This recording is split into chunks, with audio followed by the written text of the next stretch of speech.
स्वागत है आपका उत्तराखंड के एक ऐसे हिल स्टेशन में जो कि मशहूर है अपनी प्राचीनता के लिए और अपनी झीलों के लिए। स्वागत है आपका झीलों के शहर नैनीताल में, जहां आके आपको ऐसा लगेगा कि बादल झील में उतर के स्वयं आपसे बात करना चाहते हैं। तो पूरा नैनीताल किस तरीके से विज़िट करें और एक दिन में आप नैनीताल की कौन कौन सी जगह घूम सकते हैं, आइए बताते हैं हम आपको इस वीडियो में। तो अभी हम लोग खड़े हुए हैं नैनीताल के बस स्टैंड पे। ये नैनीताल का बस स्टैंड है और यहाँ से आप लोग बहुत ही सुंदर नज़ारा ले पाएंगे नैनीताल की झील का। और इस टाइम नैनीताल में बादल पूरी तरीके से घिरे हुए हैं, आप लोग खुद ही देख रहे हैं कि पूरे नैनीताल को बादलों ने अपनी तरफ ओढ़ लिया है। तो इस सुंदर से माल रोड वाले रास्ते से होते हुए हम लोग चलेंगे नैनीताल की साइट सीइंग के लिए, जो कि अपने आप में बहुत ही अलौकिक और बहुत ही ज़्यादा मशहूर है। कई लोगों के सवाल होते हैं कि हमारे पास एक ही दिन का समय है और एक ही दिन में हम नैनीताल में क्या क्या विज़िट कर सकते हैं। तो उन सभी के डाउट इस वीडियो में पूरी तरीके से ख़त्म होने वाले हैं।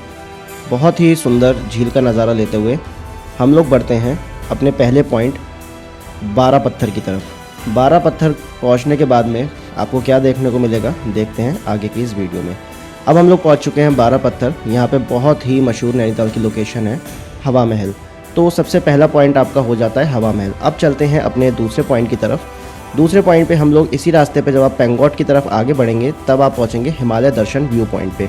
हिमालय दर्शन व्यू पॉइंट से आपको बहुत ही सुंदर दृश्य देखने को मिलेगा हिमालय का, मगर उसके लिए आपका लक मजबूत होना चाहिए, क्योंकि अगर वेदर पूरी तरीके से खुला है तभी आप लोग यहाँ से हिमालय दर्शन कर पाएंगे। हिमालय दर्शन करने का जो सबसे अच्छा टाइम है वो नवंबर, दिसंबर, जनवरी, फरवरी के आसपास का रहता है। तो आप लोग इन दिनों में विज़िट कीजिए तो आपको बहुत ही खूबसूरत हिमालयन रेंज यहाँ से देखने को मिलेगी।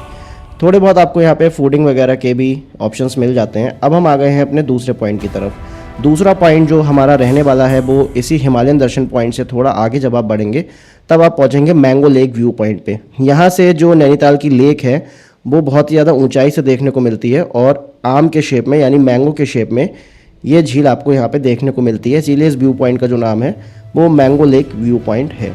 तो आप लोग यहाँ से खुद ही देख रहे हैं कि कितना सुंदर यहाँ से नज़ारा जंगलों के बीच से झील का आपको देखने को मिलता है, और वो भी मैंगो लेक के शेप में। आप देखिए आम की आकृति में ये झील यहाँ से आपको दिखेगी। और इसके बाद में अब हम चलेंगे यहाँ की वाइल्ड लाइफ सेंचुरी में, जो कि यहाँ से आप पेंगोट से गुग्गू खाल की तरफ थोड़ा आगे की तरफ बढ़ेंगे तो आप यहाँ बहुत ही डीप फॉरेस्ट यानी घने जंगल का आप लोग आनंद ले पाएंगे। हम लोग जंगल में पहुँच चुके हैं। अभी हमें यहाँ पे एक सांभर डियर देखने को मिला है, जिसने अभी आप ऊपर छलांग लगाई है थोड़ा देखने। ये देखिए। तो इस तरीके से आपका अगर लक अच्छा है तो आपको यहाँ पे लकड़बग्घे और टाइगर वगैरह भी देखने को मिल जाएंगे। बहुत ही सुंदर इस जगह का आपको आनंद मिलेगा। हर टाइम ये जगह बादलों से घिरी हुई रहती है और बहुत ही शांत जगह है। भीड़ भाड़ बहुत ज़्यादा यहाँ पे कम रहती है और यहाँ का वेदर बहुत ही ज़्यादा ठंडा रहता है। नैनीताल से भी ज़्यादा ठंड आपको यहाँ पे लगेगी। तो इस सुंदर वाइल्ड लाइफ सेंचुरी का नज़ारा लेते हुए अब हम लोग चलेंगे नैनीताल सिटी को विज़िट करने के लिए कि सिटी में हम लोग क्या क्या विज़िट कर सकते हैं। तो अभी तक आप 2 से 3 घंटे में सारे पॉइंट विज़िट करके आप लोग नैनीताल सिटी में वापस आ सकते हैं। तो अभी हम लोग को पूरा जो टाइम लगा वो करीब 2 घंटे के आसपास का लगा। तो 2 से ढाई घंटे में हमने सारे पॉइंट विज़िट करके हम नैनीताल वापस आ गए हैं। और अब नैनीताल में हम लोग पार्किंग के पास पहुँच गए हैं और पार्किंग में अपनी गाड़ी को पार्क कर देंगे। फ़िलहाल अब पार्किंग नैनीताल में पहले की तरह इजी ऑप्शन नहीं रहा है। बहुत ही ज़्यादा महंगी पार्किंग यहाँ पे कर दी गई है। मैं आपको यहाँ की दरें दिखाता हूँ कि पार्किंग के रेट किस तरीके से हैं यहाँ पे। तो गाड़ी पार्किंग करना नैनीताल में बहुत ही ज़्यादा एक्सपेंसिव हो चुका है। इसी की वजह से अब आप देख सकते हो कि पार्किंग भी यहाँ पे खाली पड़ी हुई है। अधिकतर लोग अपने होटलों में ही गाड़ी लगा के और पैदल यहाँ माल रोड की तरफ आ जाते हैं। तो फ़िलहाल आप लोग यहाँ भी पार्किंग कर सकते हैं। अदरवाइज़ कोई और ऑप्शन आपको अच्छा और सस्ता मिले तो आप लोग वहाँ अपनी गाड़ी को पार्क कर दीजिए, क्योंकि यहाँ अगर आप पार्क करेंगे तो 500 रुपये आपका चार्ज लगेगा गाड़ी का, जो कि मेरे हिसाब से बहुत ही ज़्यादा अब यहाँ के लोगों ने कर दिया है। तो पार्किंग पे अपनी गाड़ी लगाने के बाद में बाहर आप जैसे निकलेंगे सबसे पहले आपको देखने को मिलता है गुरुद्वारा। नैनीताल में गुरुद्वारा भी है। तो अब इसके बाद में हम लोग नैनीताल का जो बिल्कुल सेंटर पॉइंट है, जिसे नैनीताल का कनॉट प्लेस भी बोला जाता है, तो अब हम लोग इसे विज़िट आपको करवाएंगे।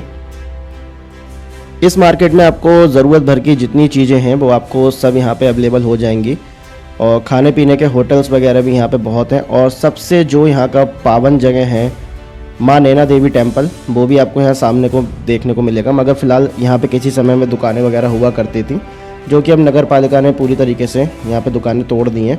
तो थोड़ा आपको यहाँ की जो वॉकिंग स्ट्रीट है उसको दिखाते हैं। तो कुछ इस तरीके का नैनीताल का मार्केट रहता है, जैसे हम लोग माल रोड में ही कंसिडर करते हैं। झील के पूरे किनारे आपको पार्किंग साइड ये मार्केट मिल जाएगी फुटबॉल ग्राउंड के आगे, तो आप लोग इसे भी विज़िट कर सकते हैं। और शॉपिंग वगैरह आप लोग जो करना चाहें उसके आपको कई ऑप्शंस मिलेंगे। ये पूरा यहाँ पे फुटबॉल ग्राउंड है नैनीताल का, और इसी से ही लगा हुआ पार्किंग ग्राउंड है। तो जितना भी है सब आस ही पास आपको देखने को मिलेगा, आपको कोई इतना ज़्यादा इधर उधर जाने की ज़रूरत नहीं मिलेगी। तो यहाँ पे आपको ज़रूरत भर का सारा सामान मिल जाएगा। सिनेमा हॉल वगैरह भी सब यहाँ पे आपको अवेलेबल मिलेंगे। तो थोड़ा आपको इन जगहों का भी टूर करवाते हैं। ये नैनीताल का सिनेमा हॉल है, तो अगर आप लोग मूवी वगैरह देखना चाहते हैं शाम को पूरा नैनीताल घूमने के बाद में, आपका अगर मन करे, तो ये नैनीताल का इकलौता सिनेमा घर है। यहाँ पे भी अच्छी अच्छी नई नई मूवी लगती रहती हैं, तो आप लोग आराम से शाम में डिनर करने के बाद में यहाँ पे नाइट शो एंजॉय कर सकते हैं। अगर आप नैनीताल में स्टे कर रहे हैं या लेट नाइट वहाँ से निकलने का प्लान करते हैं, गेमिंग जोन वगैरह भी आपको सब इसी के पास ही अवेलेबल मिलेगा। और यहाँ पे आपको खाने पीने के कैफ़ेज़ वगैरह भी मिल जाएंगे। और झील के पास है, तो झील का व्यू तो आपको यहाँ पे बहुत ही ज़्यादा वाइड और बहुत ही ज़्यादा सुंदर देखने को मिलता है।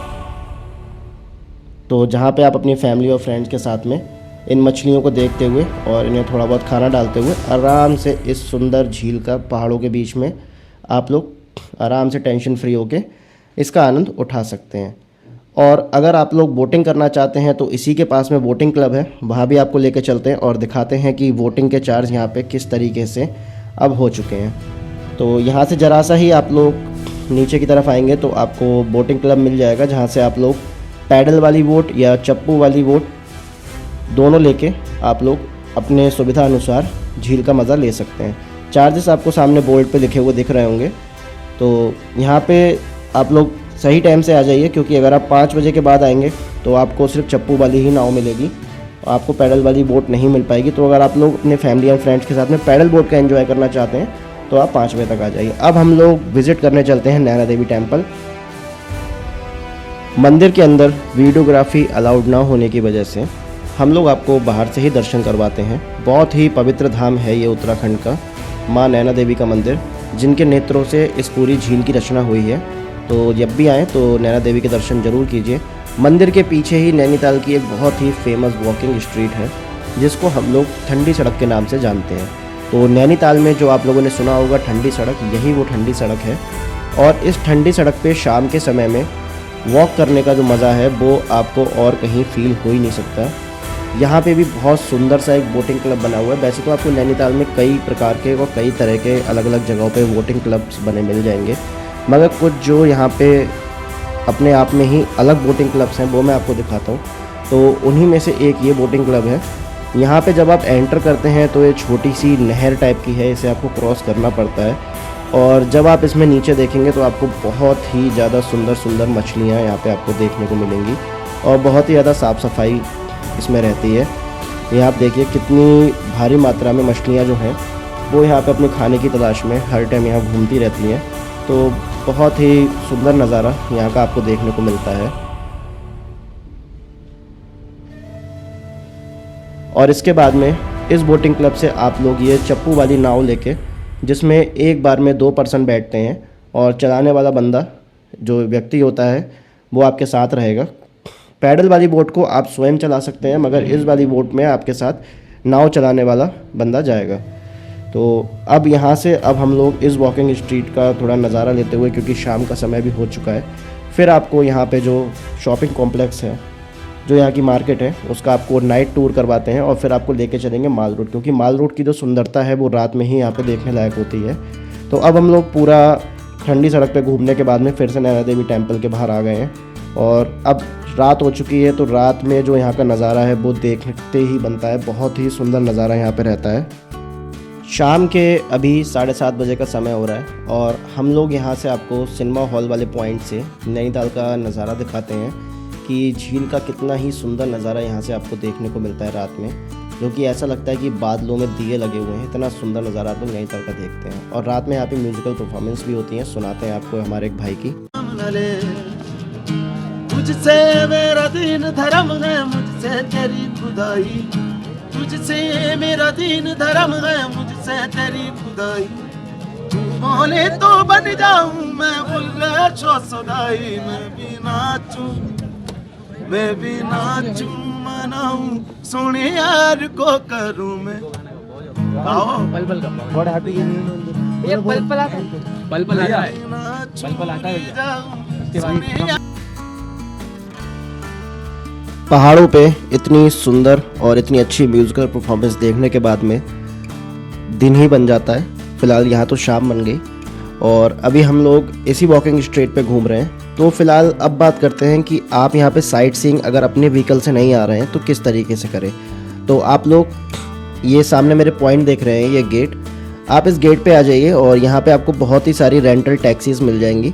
बार्गेनिंग ज़रूर कर लीजिए, 2500 के आसपास बोलते हैं, मगर 1500-1600 रुपये में वो आपको ये सारे पॉइंट घुमा के यहाँ पे वापस ले आएंगे। तो एक ऑप्शन आप लोग ये भी ले सकते हैं। बाकी रेंटेड बाइक का भी ऑप्शन रहता है जिसका रेंट 800 से 900 रुपये पर डे के आसपास रहता है। तो चलिए आगे की जर्नी पे चलते हैं। भाई जब शाम नैनीताल की हो और उसमें इतना बढ़िया म्यूज़िकल परफॉर्मेंस कोई सुना दे तो सफ़र में 4 चांद ही लग जाते हैं। अब हम लोग माल रोड पे आ चुके हैं। यहाँ से आप लोग पूरा नज़ारा ले पाएंगे नैनीताल की माल रोड का। कुछ इस तरीके से नैनीताल की माल रोड का नज़ारा आपको देखने को मिलता है, जो कि किसी बड़े शहर से कम नहीं लगता। पहाड़ों के बीच में इतनी चमक धमक और शांति में, और सबसे मेन चीज़ झील के किनारे आपको इतनी सुंदर मार्केट दिखना किसी और शहर में पूरे इंडिया में संभव नहीं है। इसीलिए नैनीताल को झीलों का शहर यूं ही नहीं कहा जाता। नैनीताल नैनीताल, एक वो कहावत है ना, तालों में नैनीताल बाकी सब तलैया, तो ये बिल्कुल हकीकत है। अभी हम लोग खड़े हुए हैं नैनीताल के सीतापुर अस्पताल के सामने। सीतापुर आँख का अस्पताल है ये नैनीताल का, और ये भी बिल्कुल झील के किनारे ही बना हुआ है। तो अगर आप लोग उत्तराखंड में ही थोड़ा बहुत श्रीनगर जैसा, कश्मीर जैसा मज़ा लेना चाहते हैं और बहुत ही सुंदर सुंदर नज़ारों के बीच में अपने थकान भरे दिनों को मिटा के शांति के 4 पल जीना चाहते हैं, तो नैनीताल आपके लिए एक बहुत ही अच्छी टूरिस्ट डेस्टिनेशन हो सकती है। दिल्ली से नैनीताल की जो दूरी है वो मात्र 250 किलोमीटर के आसपास आपको पड़ेगी।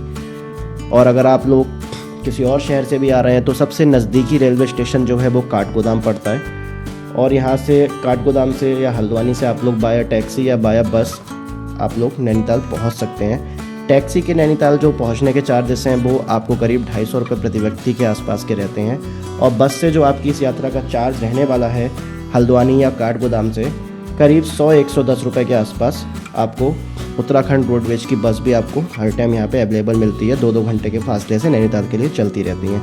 अलग अलग शहरों से नैनीताल के लिए बस भी आती है, मगर जो सबसे प्रमुख कनेक्टिविटी है नैनीताल आने के लिए वो आपको काठगोदाम या हल्द्वानी ही पड़ेगी।